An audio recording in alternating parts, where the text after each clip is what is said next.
Very interesting listening to you talk about your river cruise yesterday. I spent my morning a little differently than I think most of you spent yours. I spent mine on the roof of my home, moving about 10 centimeters of snow off my solar panels and my solar water. So pretty different weather here.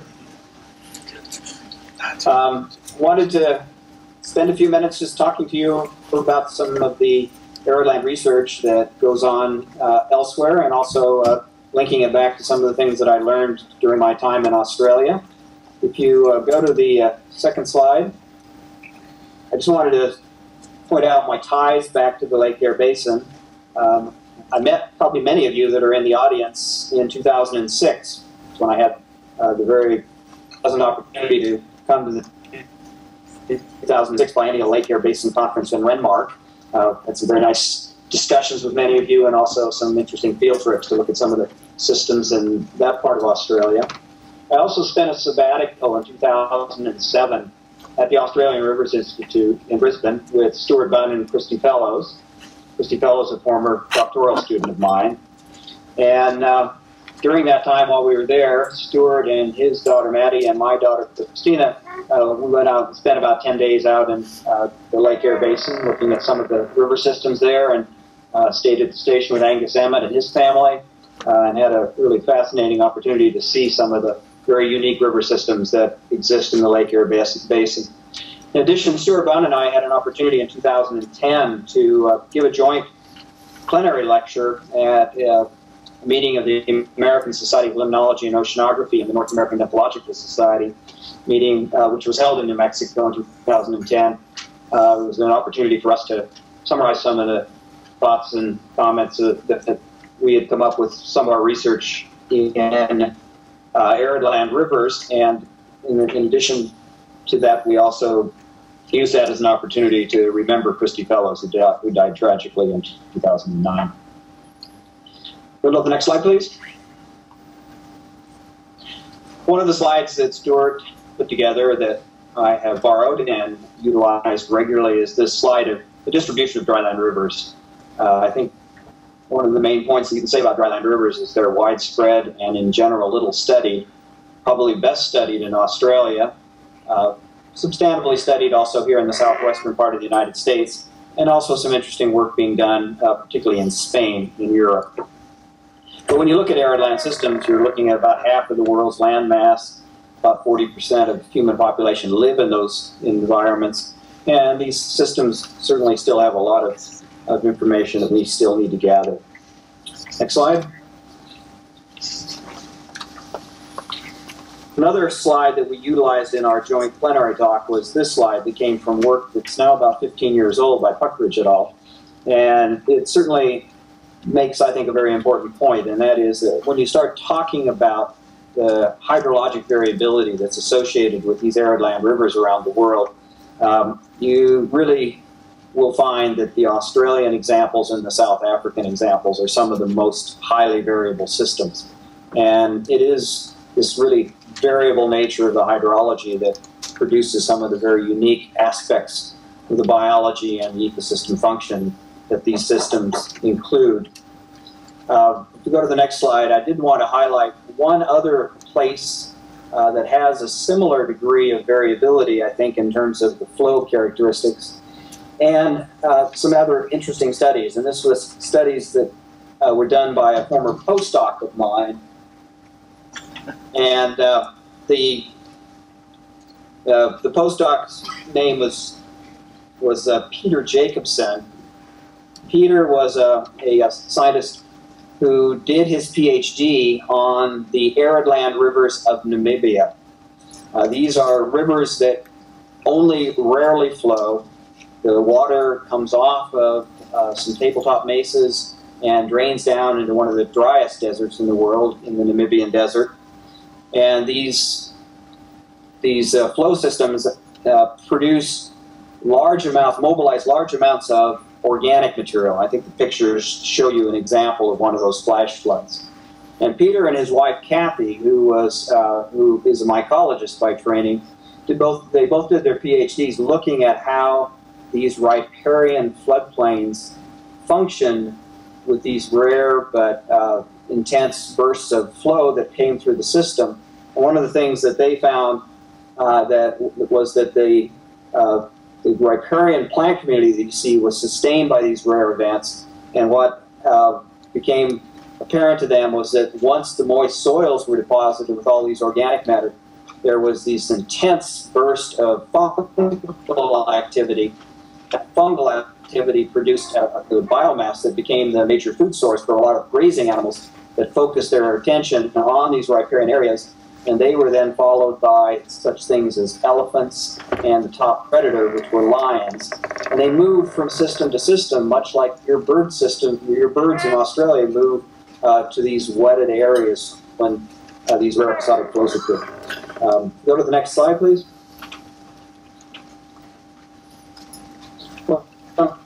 In Renmark, in 2000, to highlight a few of the similarities and a few of the differences between the systems we study here in the southwestern United States and the systems that have been very well studied in the Lake Eyre Basin by a number of distinguished scientists that you have at this conference. And some of the similarities that I wanted to highlight for you is that there's certainly some very strong similarities climatologically. There are, these are intermittent flow dominated systems. Much of the basins are endorheic in that they flow not to the ocean, but they end up in inland seas and lakes. There's invasive species issues and endangered species issues that are important for the well-being of these rivers and their floodplains.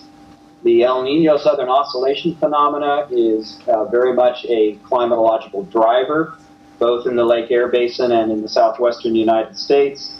The systems, the aquatic systems, have very high turbidity when they flow, and there's some interesting jurisdictional issues relative to the administration of these systems because of the multiple states that are involved in their management.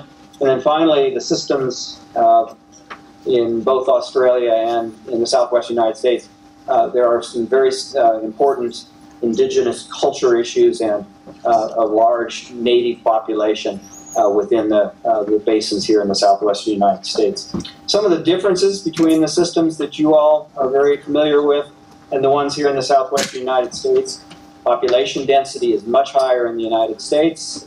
We have some very extreme elevational gradients, over 4,000 meters from the top of the catchment to where they enter into the ocean. We also have snowmelt hydrology driving a significant amount of the actual flow that gets into these systems. And the systems here in the southwest, most of them highly regulated, highly modified. We also have issues in the southwestern United States with trends, boundary diversions, both between basins and also between Mexico and the United States. Next slide. One interesting attribute of these arid land rivers that Stuart and I highlighted in our talk in 2010 was the impressive ability of these distributary floodplain systems to retain and utilize the nutrients that they receive. The two figures that you hopefully see now are a very dramatic image of the Diamantina Basin and also a map of part of the Rio Grande system. And a postdoctoral researcher under my supervision looked carefully at the ability of the Rio Grande system to retain and process the nutrients, many of them anthropogenic, either through agriculture or through wastewater treatment plants. And one of the things that he found was that these arid land systems are some of the most efficient in the world at utilizing the nutrients that they receive. If you go to the next slide, there's a slide that was put together by two researchers from the United States, Nina Caraco and Jonathan Cole. It was a study that they carried out some years ago to look at how the interaction between population density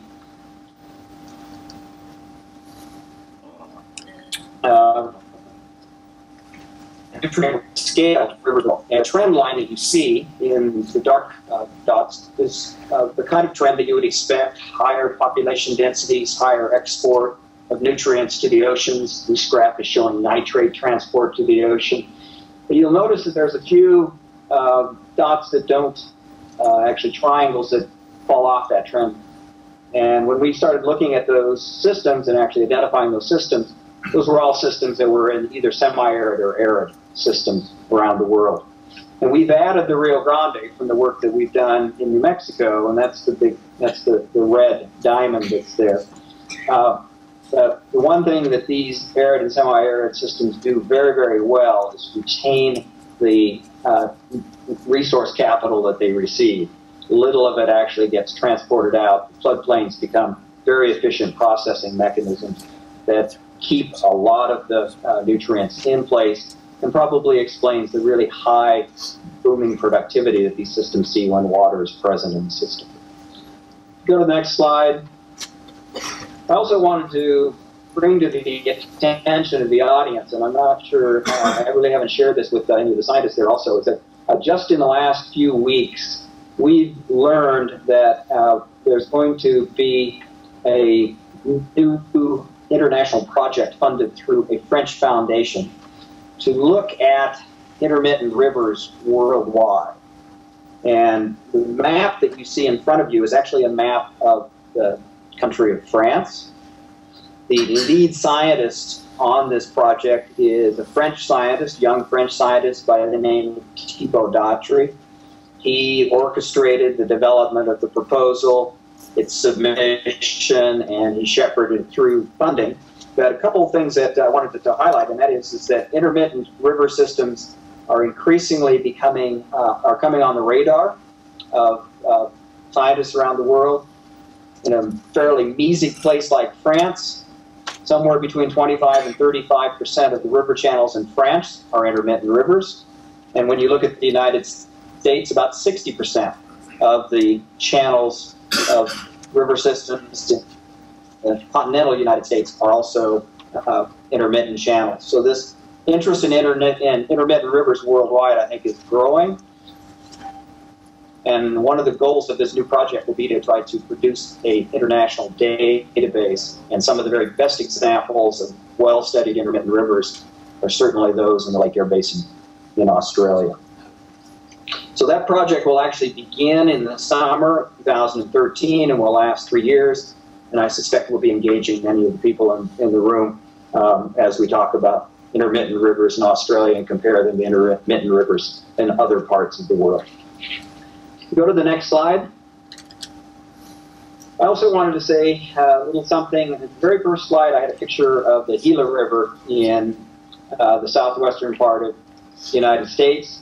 The Gila River is a system that is one of the very last free-flowing arid land rivers that we have in the southwestern part of the United States. It was originally protected back in 1924 due to the tireless efforts of the famous conservationist Aldo Leopold. Aldo Leopold worked as a forest supervisor in this part of the United States back in the 20s, and he got this area that encompassed the headwaters of this system designated as a wilderness area, and it was the first designated wilderness area in the world. And that system has been, I think, an iconic system in our part of the world, of an example of an intact arid land river system. However, there have been recent litigation. That litigation, because it involved 2 states in the United States, was elevated to the United States Supreme Court. The United States Supreme Court has basically come up with a settlement agreement in 2004, which allocated about 175 million liters per decade of Gila River water to the state of New Mexico. This was done in 2004. They have a decade to figure out if they are going to exercise that new right, and if so, how. For the first few years, it seemed that the political winds were blowing in the direction of leaving the system intact, but with a change in government and a change in the political climate, there is now some very serious options on the table to actually extract that water and potentially even move it with an interbasin transfer to some urban areas outside of the basin.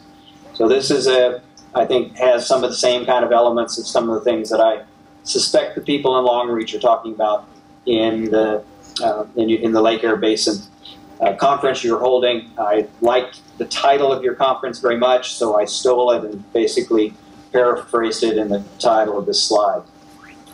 If you go to the next slide, and the last slide, I just wanted to say thank you for letting me try this type of technology. I've never done a Skype talk like this before, but thank you from the Southwestern United States, and I'm going to end my talk the same way that I ended my talk in Renmark back in 2006 with a proverb, a Native American proverb that I very much like, and I think sort of fits the theme of this conference, and that is, the frog does not drink up the pond in which he lives. Thanks, and if there's an opportunity for question, I will try to answer any questions.